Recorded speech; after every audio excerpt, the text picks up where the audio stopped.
Bismillahirrahmanirrahim. Assalamualaikum warahmatullahi wabarakatuh.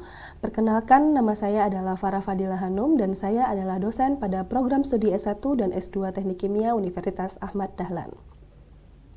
Pada kesempatan ini saya akan menjelaskan salah satu mata kuliah yang saya ampu, yaitu Termodinamika 1. Mata kuliah ini merupakan salah satu mata kuliah inti di kurikulum Teknik Kimia.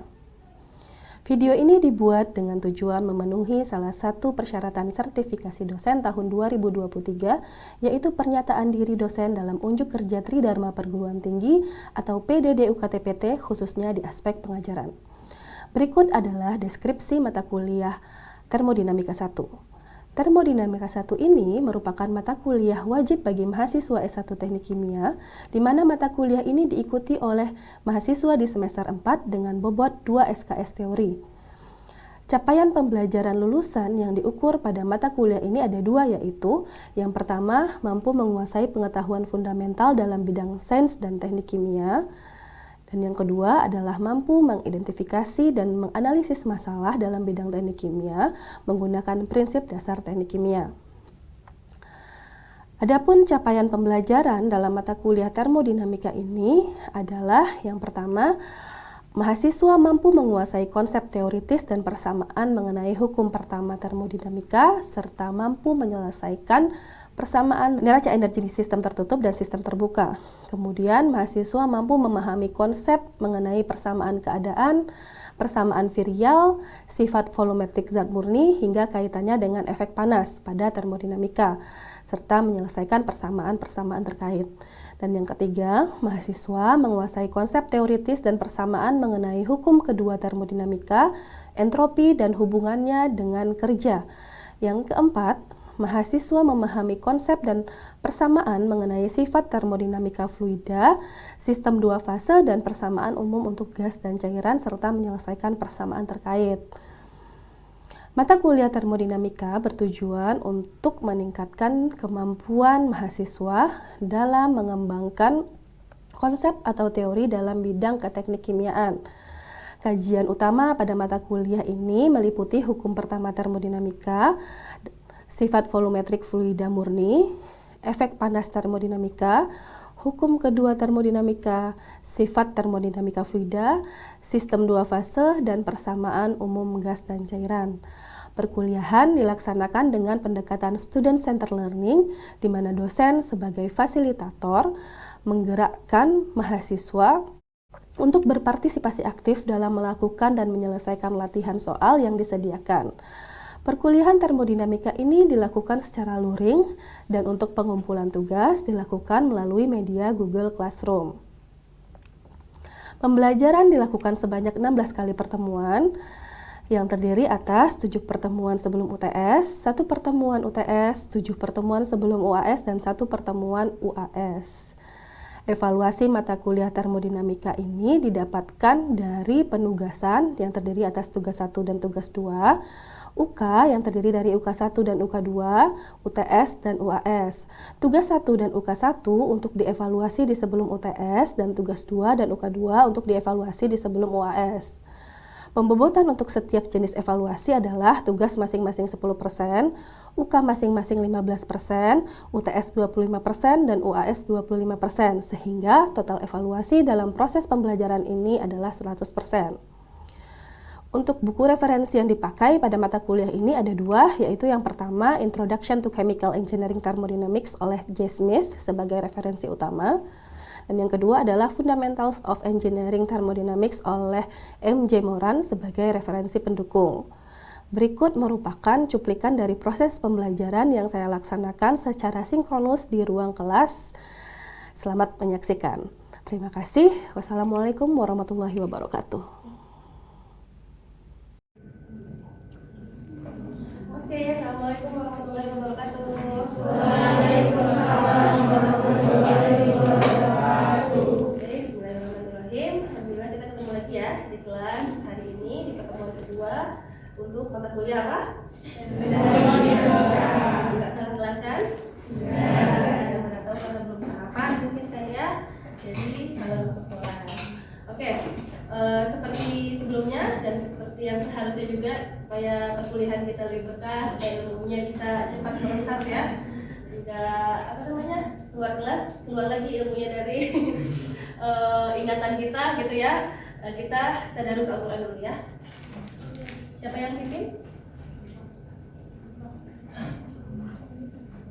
Oke. Baik, sebelum memulai pembelajaran, alangkah baiknya kita tadarus terlebih dahulu. A'udzu billahi minasyaitonir rajim. Bismillahirrahmanirrahim.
Terima kasih. Jadi siapa dulu ya Mas?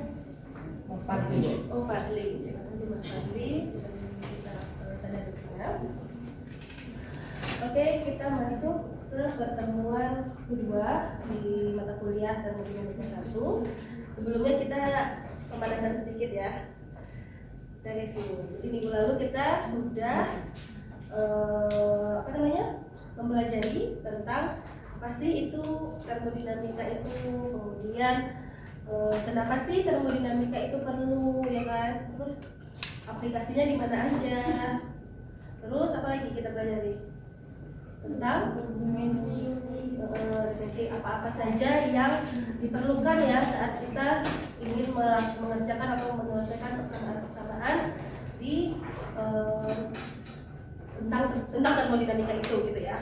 Nah, jadi kenapa ya kita perlu belajar termodinamika di teknik kimia apalagi ya? Biasanya termodinamika itu kan ada di mata kuliah teknik ya kan. Nah, kenapa nih terutama di teknik kimia? Kenapa sih termodinamika itu penting untuk kita pelajari di awal-awal semester? Dan ini masuk kurikulum inti kan ya? Nah, kenapa kira-kira? Sehingga prinsip dasarnya pakai prinsip termo. apa aja ya alat-alat yang pakai prinsip termo ya?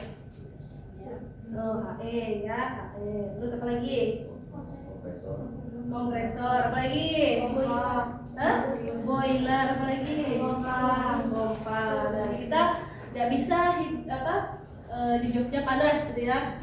Ruangan kalau nggak ada AC nggak buat kuliahnya gitu ya. Nah, AC itu juga merupakan salah satu contoh alat, contoh produk yang menjalankan sistem dengan prinsip termodinamika juga ya.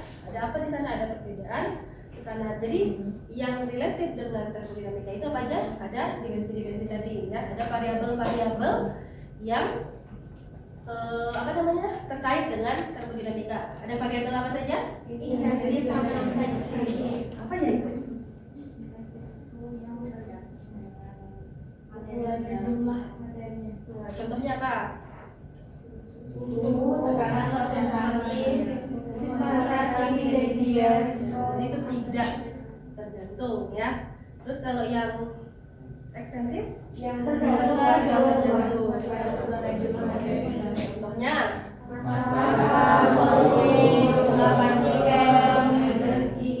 oke ya.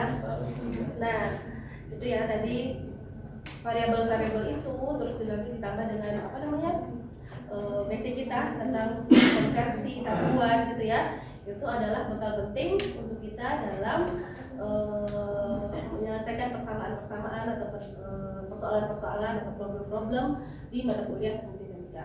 Oke. Nah, sekarang kita masuk ke pokoknya si termodinamika ya. Ada hukum 1 termodinamika. Udah pernah dengar sebelumnya tentang hukum 1 termodinamika? Waktu SMA belajar dong ya? Apa ya? Kalau dengar hukum 1 termodinamika itu biasanya kaitannya dengan apa? Dengan kalor, terus energi, terus kalau dengar hukum 1 termodinamika itu biasanya apa? Hukum apa katanya biasanya? Yang dapat diciptakan namun dapat dirubah dari suatu bentuk ke bentuk lain. Apa? Kekekalan energi. Nah, nanti kita harus apa namanya? Mengurai. Kenapa sih disebut kekekalan energi tadi gitu ya?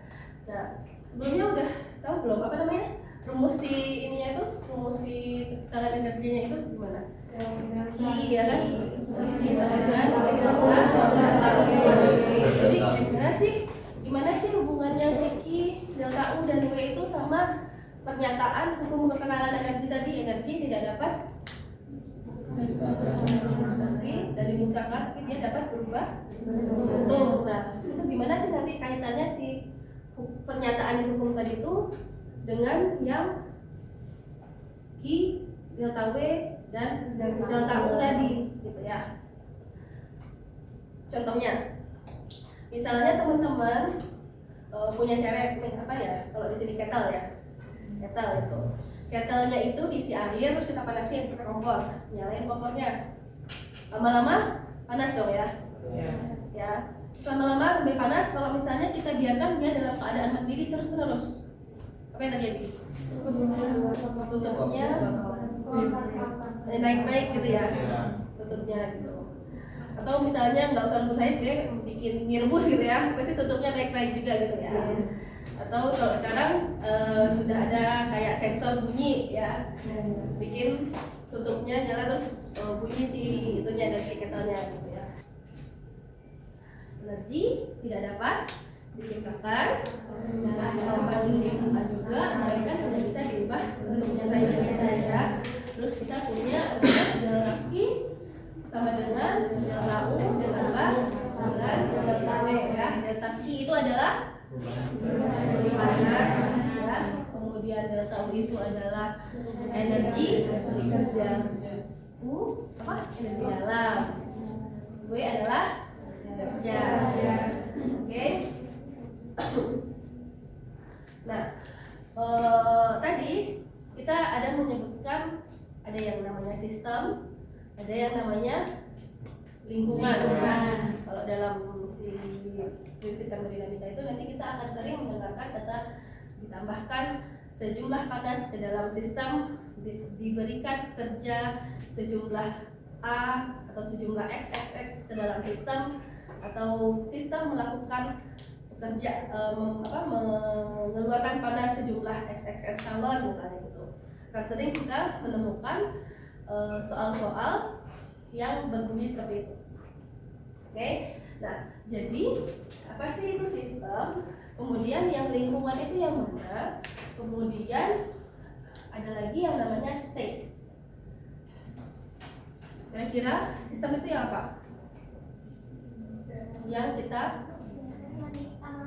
kita amati ya. Jadi kalau misalnya tadi contoh kasusnya adalah kettle tadi, berarti sistemnya itu adalah si kettlenya itu ya. Lingkungannya yang mana? Lingkungannya tuh yang ada di sekitar luarnya si sistem tadi. Jadi contohnya apa? Si kompornya tadi, panas yang kita berikan itu adalah panas dari lingkungannya si kettle itu ke dalam sistem ya. Sistem itu tadi si kettlenya tadi itu.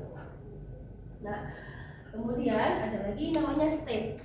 Nah, state itu adalah keadaannya itu, misalnya suhunya berapa, pada tekanan berapa, ada di sistem itu adanya, kemudian nanti panas yang kita kasihkan itu dia sejumlah apa, nah itu namanya state kondisinya. Oke, terus nanti akan ada kontak, akan ada keadaan yang menandakan bentuk kontak antara si sistem dan lingkungannya, ya. Ini tadi ya. Jadi sistem itu yang akan di-study, yang akan dilihat ya permasalahannya itu, kemudian saran itu atau lingkungan itu adalah segala sesuatu yang ada di sekitaran sistemnya tadi itu, dan state itu adalah conditionnya ya dari sistemnya tadi itu yang kita sebut dengan state. Nah, punya satu contoh soal nih. Dalam suatu proses, suatu sistem itu menyerap 500 kalori panas, melakukan kerjanya 100 joule. Berapa sih pertambahan energi dalamnya? Kira-kira yang kita ketahui apa? Yang ditanya apa? Dan satuan yang diharapkan apa? Siapa yang bisa? Ada yang bisa bantu? Kerjain.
Ada yang ngerjain juga?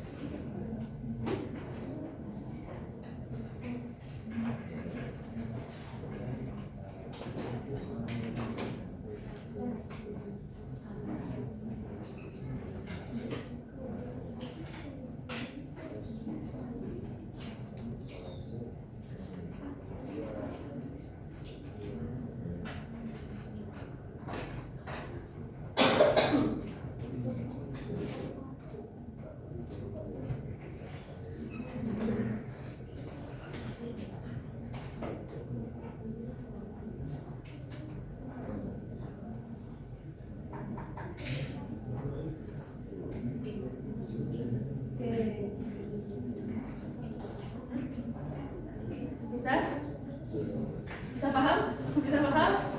Jadi kita punya 500 kalori ya. Jadi itu tadi salah satu seperti yang minggu lalu kita bahas juga ya. Kalau misalnya konversi satuan itu jangan sampai ke satuan itu merupakan hal yang paling penting dulu dilihat dalam suatu soal itu. Jadi jangan sampai nanti ditanyanya kan ada jebakan-jebakan seperti itu. Ada yang bilangnya kalori, ada terus nanti berapa dalam joule, terus kalian udah bingung sendiri berapa kalori itu. Ini kalori ke joule gimana caranya? Itu yang harus sudah punya catatannya sendiri nih kita itu. Karena itu nanti akan terpakai di analisis kimia, menghitung rasa massa, menghitung panas-panas reaksi lainnya di mata kuliah lainnya juga insya Allah akan terpakai ilmu konversi satuan itu ya. Oke. Setelah ini kita jadi suatu proses termodinamika digambarkan dalam sistem ini, gitu ya. Di sistem ini, kalau misalnya ada gambar sistem kayak gini, yang bisa jadi petunjuk itu apa? P, ya. Jadi di situ kita bisa tahu nanti, oh kalau misalnya dari T ke A itu yang konstan apa? tekanan. Berarti itu kalau misalnya disuruh diminta untuk mencari heat itu coba perubahan energi dalam dari A ke B atau B ke A gitu. Berarti itu pada P konstan. Tuh cara melihat kalau cara membaca gambar ya. Ya. Kalau misalnya diminta nanti cari energi dalam dari A ke B, berarti itu terjadi pada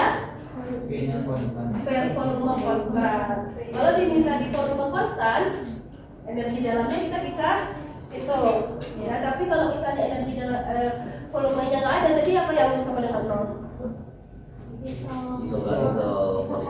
Ya, kalau misalnya volume sama dengan nol, tadi P-nya sama dengan nol, berarti kalau P-nya sama dengan nol, berarti I sama dengan 1. I-nya berapa? Namanya bisa kita carikan seperti itu. Oke, karena sudah azan dan jamnya sudah habis juga. Nah, ini saya punya oleh-oleh buat di rumah. Oke, ya, saya punya oleh-oleh. Pas banget kan ya? Pas azan dan pas juga saya udah nyiapin oleh-oleh buat dibawa pulang. Jadi ini nanti kita bahas di minggu depan, silahkan dikerjakan dulu. Nanti kita bahas di minggu depan dan nanti di minggu depan kita akan lanjut dengan neraca massa sistem tertutup ya. Jadi gimana sih masa masuk dan masa keluar gitu ya kalau dari neraca massa itu ada sistem tertutupnya tadi dan kemudian ada juga pada sistem terbuka. Oke? Jadi hari ini kita belajar si konsep I sama dengan W tambah delta U ya. Jadi itu bisa diterapkan di berbagai macam proses atau sistem yang ada gitu ya. Tergantung nanti kita mau lihat sistemnya itu yang apa. Bisa jadi tubuhnya kita sendiri, bisa jadi proses kita masak nasi ya, atau ruangan yang ber-AC ini gitu ya. Mungkin sistem terbuka gitu ya. Bisa jadi apa lagi ya? Macam-macam ya. Ada proses di industri gitu ya. Semoga ilmunya bisa ditangkap dengan baik sama teman-teman semua. Bisa mengerjakan tugasnya nanti minggu depan kita lanjutkan lagi perkuliahan kita. Oke?